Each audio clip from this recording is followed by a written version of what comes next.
بسم اللہ الرحمن الرحیم۔ ایک قابل غور بات جس کے اوپر غور کرنے کی ضرورت ہے، دوسرے جتنے طریقہ علاج ہیں، چاہے وہ ایلوپیتھی ہے، ہومیوپیتھی ہے یا یونانی ہے، اور اس کے مقابلے میں طب نبوی طریقہ علاج ہے، اگر اس کے اوپر ہم غور کریں تو جتنے بھی طریقہ علاج ہیں ان کے اوپر سوچ، آئیڈیا، ذہن ایک معالج، ایک ڈاکٹر، ایک ماہر یا ایک ریسرچ کرنے والے کا ہے،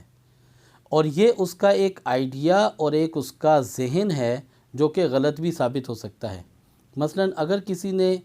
ڈسپرین پہ، بروفین پہ، پیناڈول پہ کام کیا اور اس نے اس کے متعلق کوئی رائے قائم کی تو وہ اس کی رائے غلط بھی ہو سکتی ہے۔ اس کے مقابلے میں نبی کریم صلی اللہ علیہ وسلم نے کلونجی کے متعلق یہ فرمایا کہ اس میں موت کے علاوہ شفا ہے ہر مرض کی۔ سورہ فاتحہ کے متعلق فرمایا کہ اس میں شفا ہے ہر مرض کی۔ اسی طرح قرآن مجید کو شفا کا منبع کہا گیا۔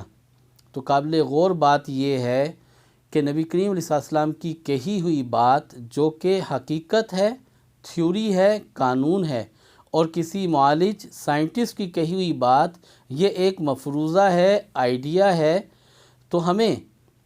مفروضے کے اوپر تو ہم اپنے 24 گھنٹے دن رات کی محنت لگاتے ہیں اور اسے فوری طور پر اختیار کرتے ہیں۔ تو یہ کیا ہماری کمزوری ہے کہ ہم سنہ مبارکہ کو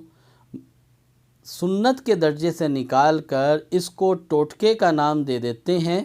اور ایک عام آدمی کی کہی ہوئی بات کو ہم تو بھرپور استعمال میں لاتے ہیں اور استعمال کرتے ہیں، جبکہ نبی کریم علیہ السلام کی کہی ہوئی بات کو ہم جو ہے اس درجے میں نہیں رکھتے بلکہ ٹوٹکے کے درجے میں رکھ کر اس کو سنت کے درجے سے نکال دیتے ہیں۔ ہمیں اس کے اوپر غور کرنی چاہیے، اس پہ فکر کرنی چاہیے اور اپنے اس رویے کی اصلاح کرنی چاہیے۔